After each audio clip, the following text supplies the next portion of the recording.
Welcome back, everybody. Today we're going to be taking a deep dive Ooh. into a period of American history that's fascinating Okay. and honestly a bit scandalous. Yeah. So imagine like you're opening up a pamphlet Mm-hmm. and you find yourself branded a convicted adulteress Oh. compared to Jezebel from the Bible. Oh, wow. And that's what happened to Rachel Jackson, the wife of Andrew Jackson, Okay. during the 1828 presidential election. Mm-hmm.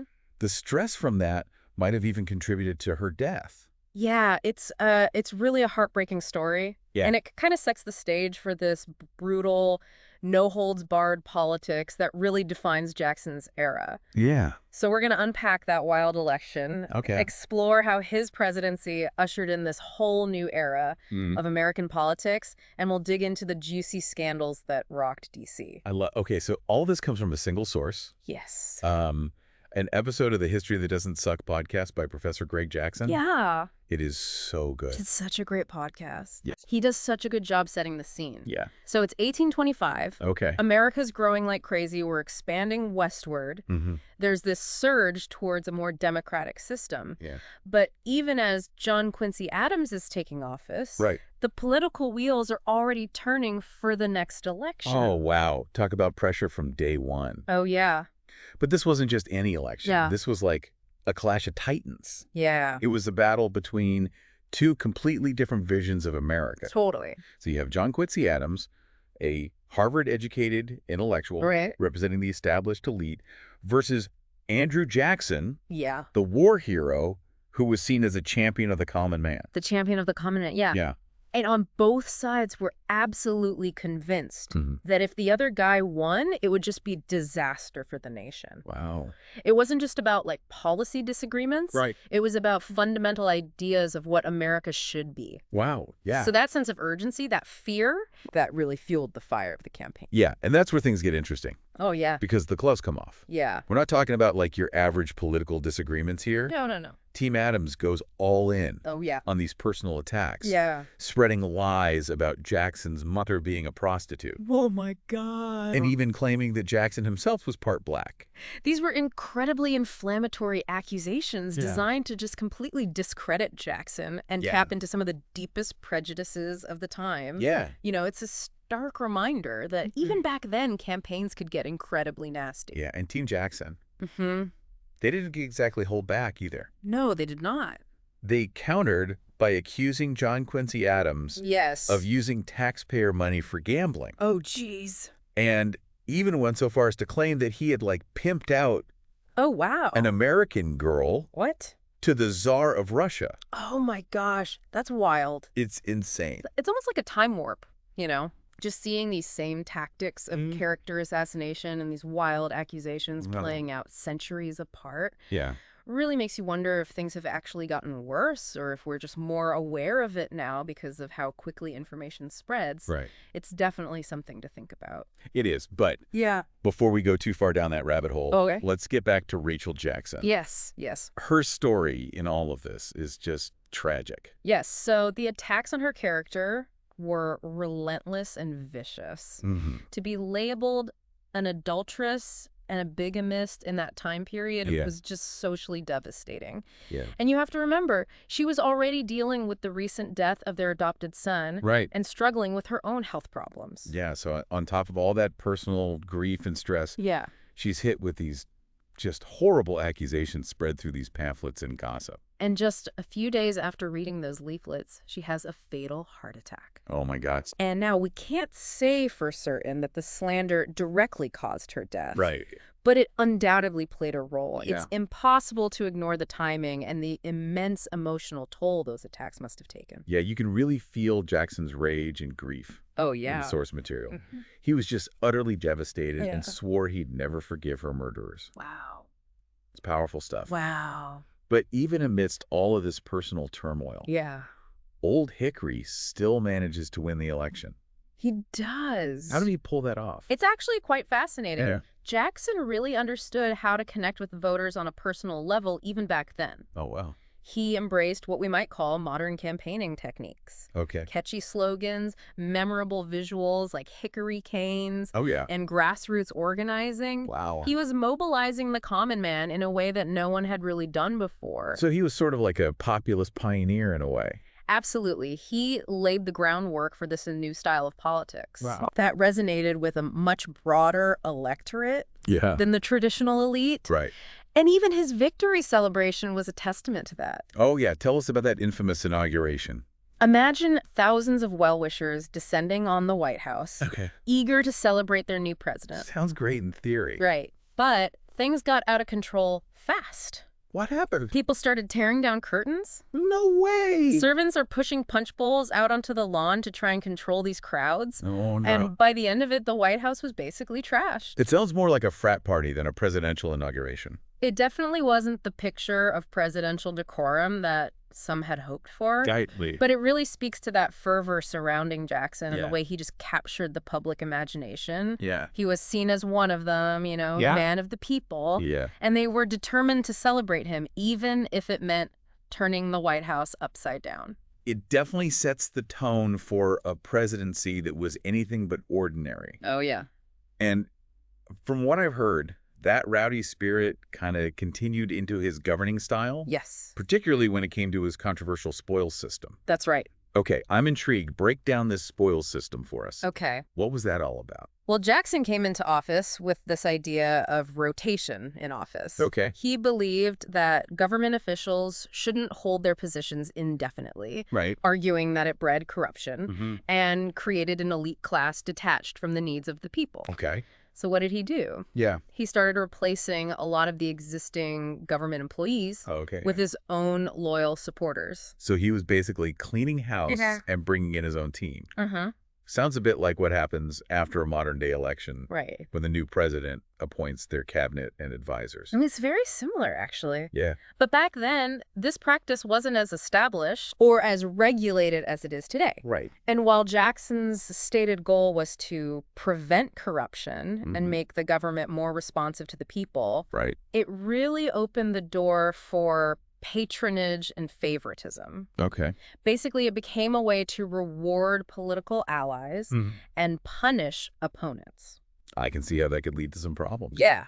Did people push back against this spoils system? Oh, absolutely. Really? It was incredibly controversial, even among some of Jackson's own supporters. Wow. Critics argued that it undermined the professionalism Okay. and impartiality of the government. Hmm. Instead of having qualified people in these key positions, Right. you had folks who were appointed primarily because of their loyalty Yeah. to the president or the party. Yeah, that sounds like a recipe for inefficiency Yeah, and possibly even more corruption. right. What kind of impact did this have on the government in the long run? That's a great question. Yeah. And it's something historians still debate today. On one hand, you could argue Okay. that the spoils system injected some fresh blood into the government Mhm. and brought in people who were more aligned with the president's agenda, Okay. which you could argue made the government more efficient in enacting the will of the people. So there's an argument to be made for it being more democratic in a sense. Exactly. Okay. But on the other hand, Right. it definitely had its downsides. Right. It could create a culture of instability and fear Mm-hmm. within the government Okay. where employees were constantly worried about losing their jobs Right. if they weren't perceived as loyal enough. Wow. And it raised serious concerns about competence Okay. and whether people were being appointed based on merit Right. or simply on their political connections. Yeah. It sounds like a classic dilemma. Yeah. Balancing the need for a government that's responsive to the people Mm-hmm. with the importance of having qualified, Yeah. experienced individuals in key positions. Exactly. It's something we still grapple with today. Absolutely. And these tensions between loyalty, competence, and the potential for abuse of power, Yeah. they were on full display Okay. in another major event of Jackson's presidency, Okay. the Petticoat Affair. Oh, yeah. This one's a real doozy, full of gossip, social intrigue, Yeah. and political maneuvering. Okay. I'm all ears. All right. Give me the juicy details. So it all revolves around Margaret Eaton, Okay. the wife of Jackson's Secretary of War, John Eaton. Mm-hmm. Now, Margaret was a bit of a controversial figure Okay. in Washington society. Got it. She was known for being outspoken, Right. and she came from a less prestigious background than many of the other cabinet wives. So we're getting to the worlds of Washington high society. Oh, yeah. All of its drama. Exactly. Huh. And the Washington elite, particularly the wives of other cabinet members, Okay. they were not very welcoming to Margaret. Really? They snubbed her at social events, Oh, wow. spread rumors about her past, and generally made her life miserable. What was their issue with her? Well, Was she just not high society enough? that was a big part of it. Okay. You know, remember this was a time when social standing and reputation were Yeah. incredibly important, especially for women. Right. Margaret was seen as an outsider, Mm-hmm. someone who just didn't fit into these tightly controlled social circles. Okay. And there were also whispers about her past questions about the timing of her marriage to John Eaton Yep. and the death of her first husband. So basically, it was a mix of snobbery, Yeah. social climbing, Uh-huh. and maybe a bit of jealousy fueling the fire. You got it. Okay. And here's where things get really interesting. Okay. Andrew Jackson, a man who was no stranger to personal attacks and scandal, Right. saw these attacks on Margaret Okay. as a direct attack on himself. Wow. He felt a fierce sense of loyalty towards her, Yeah. and he was absolutely furious about how she was being treated. It's almost like he saw her as a surrogate for his own wife, Rachel, Yeah. who had been so viciously slandered during the election. That's a very astute observation. Yeah. You know, Jackson's protectiveness of Margaret was deeply personal. Right. He'd seen firsthand the damage Yeah. these kinds of rumors and social ostracization could inflict, Mm-hmm. and he wasn't going to let it happen again. Wow. So what did he do? Yeah. He doubled down on his support for the Eatons Okay. and essentially made it a political issue. So he turned a social squabble Yeah, into a political battle. exactly. How did that play out? Not, well, for those who crossed him, Okay. he basically told everyone that if they had a problem with Margaret Eaton, they Mhm. had a problem with him. Wow. Talk about putting your foot down. Right. So did the Washington elite back down? Some did, Yeah. but others held their ground. Really? It even caused a rift within Jackson's own family. Wow. His niece, Emily Donaldson, Okay. who was serving as the White House hostess, refused to socialize with Margaret. Wow. Jackson was so adamant that Margaret be treated with respect Okay. that he gave Emily an ultimatum. What was that? Accept Margaret or leave the White House. That's incredible. Yeah. He was willing to put his own family relationships on the line for this. He was. Wow. And Emily, much like her uncle, was Yeah. a strong-willed individual Yeah. who stood by her principles. Right. She refused to back down Okay. and ultimately left the White House. Wow. This caused a major rift in their family, Yeah. showing just how far Jackson was willing to go Wow. to defend Margaret. It's amazing how this seemingly minor social squabble Yeah. just spiraled out of control, I know, it's crazy. impacting Jackson's family, his cabinet, and Right. ultimately his entire presidency. It really highlights how personal loyalties, Yeah. social dynamics, and political maneuvering Right. can all get tangled up Yeah. in these unexpected ways. Yeah. Yeah. And in this case, it also had a significant impact on Jackson's relationship Yeah. with his vice president, John C. Calhoun. It did. Oh, right. I'd forgotten about Calhoun. Yes, Did they have a bit of a falling out? they did. Okay. And the petticoat affair definitely played a role in that. Yeah. Calhoun, always a shrewd political operator, Right. saw this whole situation as an opportunity to undermine his rivals, Mm-hmm. particularly Martin Van Buren, Okay. who was one of Jackson's closest advisors Wow. and a strong supporter of Margaret. So he was basically using this social drama to his advantage. Yeah, Trying to gain some political ground. exactly. And it backfired spectacularly no. when Calhoun tried to politically kneecap Van Buren. Okay. Jackson saw right through it Mhm. and basically ended Calhoun's presidential ambitions. It's like a political chess match Yeah. with all these players Yeah, making calculated moves Yeah. and trying to outmaneuver each other. that's a great analogy. And Jackson, despite being seen as this rough around the edges frontiersman, Right. was a master of that game. He was shrewd, strategic, Yeah. and always willing to fight for what he believed in, whether it was a policy issue Right. or a matter of personal loyalty. But even with all his political savvy Yeah. and his focus on the common man, Uh-huh. Jackson's presidency is also marked Mm-hmm. by some incredibly dark chapters, Yeah. most notably the Indian Removal Act. Right. That's something I'm really interested in exploring further. That's a crucial part of Jackson's legacy. Yeah. And it's one that we can't shy away from no matter how uncomfortable it might be. So let's set the stage for our listeners. Okay. What was happening with Native American tribes at the start of Jackson's presidency? So at that time, there were about 60,000 Native Americans, Okay. primarily Cherokee, Creek, Choctaw, Chickasaw, and Seminole, Mhm. living in Georgia and Alabama. Okay. These weren't nomadic tribes. They Alright. had established communities. Their own governments, schools, farms, even newspapers. Wow. They had treaties with the federal government Okay. that recognized their sovereignty. So they were integrated into American society to a certain extent. To a degree, yes. Okay. Living within their own systems of governance, Right. but also coexisting with white settlers. Okay, so there was constant tension and pressure Oh, yeah, absolutely. from white settlers who wanted that land. Yes. And it wasn't just about greed. Right. It was also deeply tied to the issue of slavery, Uh-huh. which was a major point of contention in the country at the time. Huge. How so? Well, southern states, especially Georgia, Okay. were deeply fearful of the federal government having Yeah. any control over non-white populations. Right. They saw it as a slippery slope. Okay. If the federal government could protect Native American rights, Mm-hmm. they worried what would stop them from eventually trying to abolish slavery. So it was almost like a preemptive strike. Yeah. Driven by a combination of racism. Economic interests Right. and fear of losing their way of life. Unfortunately, yes. Wow. And Andrew Jackson, Right. despite having adopted Native American sons Okay. and having personal relationships with some Native American leaders, Mm-hmm.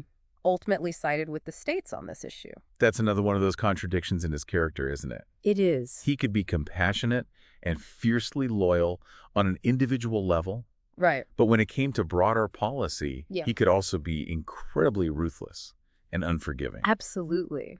It makes it hard to pin down exactly who he was Right. and what he stood for. That's what makes him such a fascinating figure to study. It really does. And this ruthlessness was on full display in his push for Indian removal. Okay. He argued that it was in the best interests of Native Americans to be relocated west of the Mississippi River, Okay. away from encroaching white settlers. Right. He even compared it to Americans moving westward voluntarily, completely ignoring the forced nature of the situation for Native Americans. It sounds like he was trying to justify Right. a deeply unjust policy Yeah. by framing it as a benevolent act. It does seem that way. Yeah. And while there might have been some who genuinely believed this was for the best, it's hard to ignore the underlying motivations of greed and racial prejudice Yeah. that were really driving this policy. Were there any voices speaking out against this? Oh, absolutely. Really? There were members of Congress Okay. who gave these impassioned speeches Yeah. condemning the Indian Removal Act, Mhm. arguing that it was a blatant violation of treaties and basic human rights. Wow. They pointed out the hypocrisy of a nation Yeah. founded on principles of freedom and liberty, Right. forcing entire populations from their land. But those voices were ultimately drowned out. Unfortunately, yes. Wow. The majority of Congress, along with much of the public-supported removal, Okay. it was seen as a necessary step for westward expansion, for progress, Mm-hmm. even though that progress came at a tremendous cost Yeah. for Native American tribes. It's a sobering reminder It is. that what's considered progress at one point in history Right.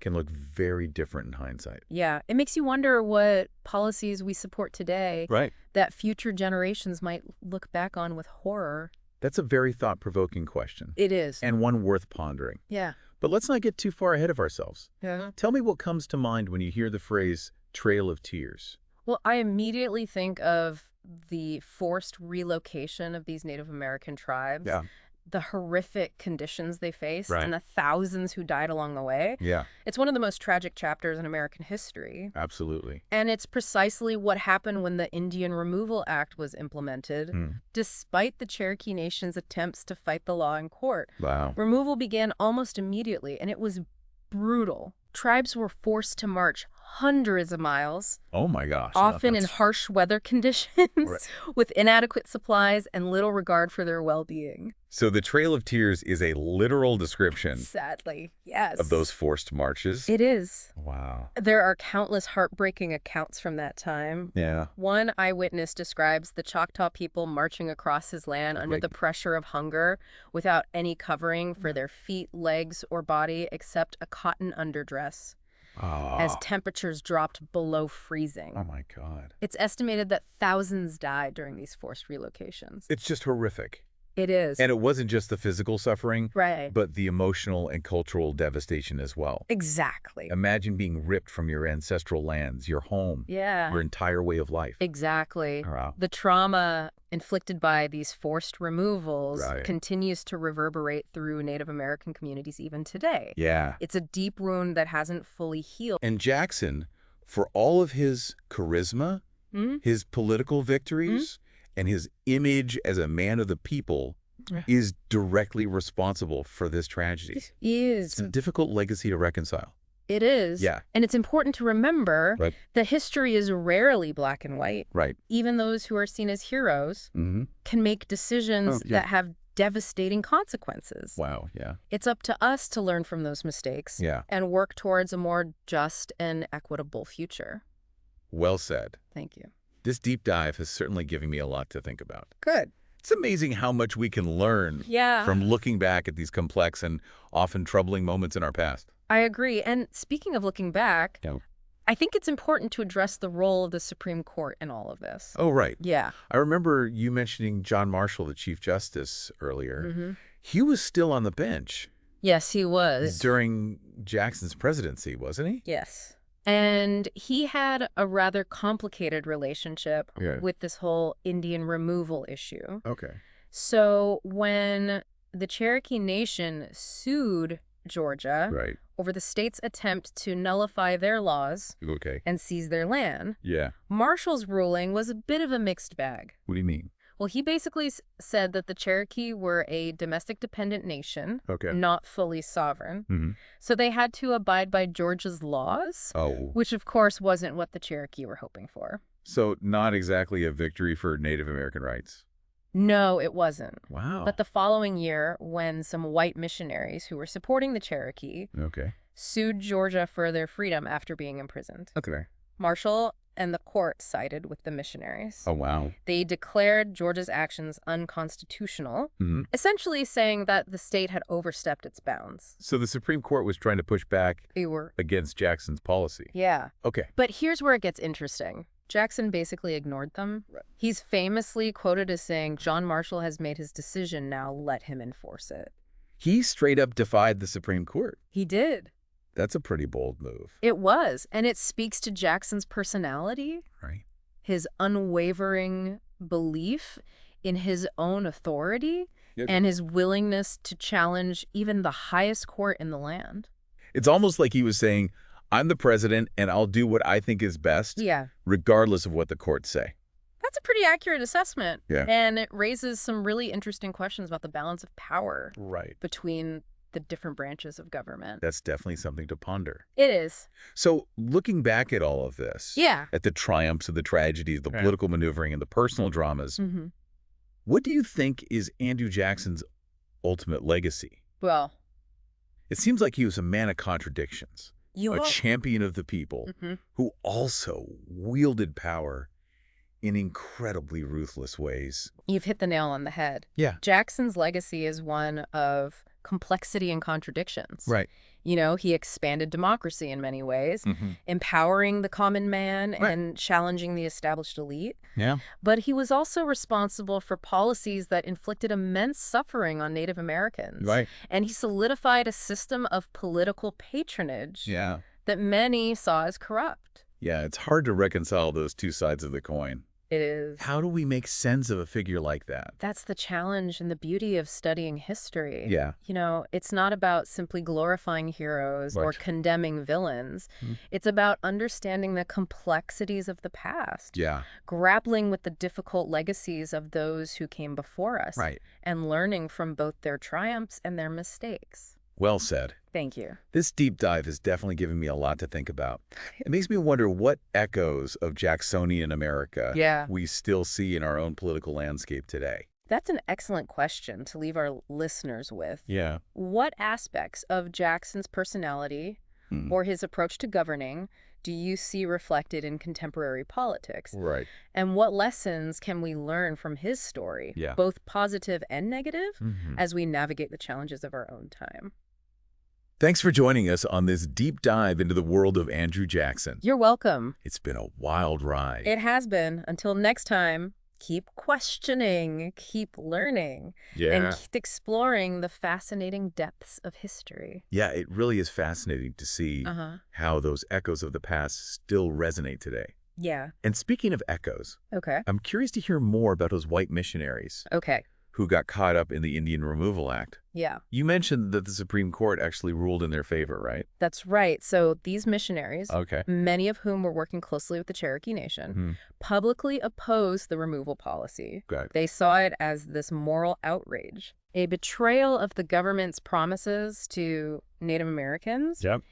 and their outspokenness landed them in trouble with the state of Georgia. So what happened? Yeah. What was the specific case that went before the Supreme Court? A group of missionaries, Okay. including a man named Samuel Wooster, Okay. were arrested by Georgia authorities Okay. for residing on Cherokee land without a license Mhm. and refusing to take an oath of allegiance to the state. Wow. They argued that Georgia's laws were unconstitutional Okay. because they infringed on the Cherokee Nation's sovereignty, Right. which was protected by federal treaties. So it sounds like a direct challenge to the state's authority. It was. How did the Supreme Court handle this? So this case, known as Worcester v. Georgia, Okay. became a landmark decision. Okay. Chief Justice John Marshall, who we've discussed before, Right. ruled in favor of the missionaries. Wow. He reaffirmed that Native American tribes Right. were these distinct, Oh. independent political communities retaining their original natural rights, Right. and that states had no right to pass laws Yeah, okay. that interfered with the federal government's authority Okay. to deal with tribal affairs. So a victory for the Cherokee Yeah. and a clear rebuke of Jackson's removal policy. Yeah, it seemed like it. Did this ruling put a stop to the forced removals? Unfortunately, no. Really? While the Supreme Court had sided with the missionaries and Mhm. affirmed Cherokee sovereignty, Mm. the decision was essentially ignored by President Jackson. Are you serious? As the story goes, Yeah. Jackson allegedly declared, "John Marshall has made his decision, now let him enforce it." Wow. So Jackson basically defied the highest court in the land. He did. That's incredible. It is. What happened next? Did Well, the missionaries get released? they did eventually, Okay. but not because Jackson bowed to the Supreme Court. Right. He pardoned them later on, Okay. likely for political reasons. Wow. So this whole situation really highlights the tension Yeah. that can exist between the different branches of government Right. and how a powerful president like Jackson Yeah. could use his influence to circumvent rulings that he disagreed with. Totally. Yeah. It's a reminder that the system of checks and balances Mm-hmm. is only as strong as the people upholding it. Right. But in this case, Jackson's personal convictions and political ambitions Yeah. clearly outweighed his respect for the judicial branch. It certainly seems that way, and Yeah. it also underscores the tragic reality Right. that legal victories don't always translate into justice Mhm. for those who are marginalized or oppressed. Right. Even with the Supreme Court on their side, Yeah. the Cherokee Nation was still ultimately powerless to stop the forced removals. It's a heartbreaking reminder It is. of how far we still have to go as a society Mm-hmm. to truly live up to our ideals Yeah, of equality and justice for all. absolutely. Well, this has been incredible. This deep dive into Andrew Jackson's America has been eye-opening, to say the least. Yeah. You know, he was a man of great charisma and conviction, Yeah.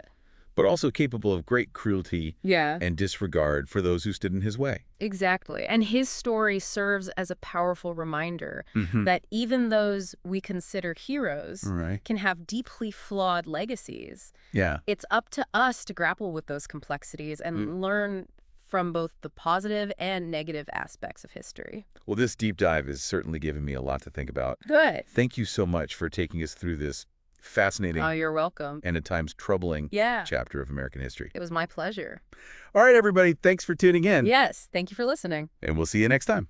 See you later.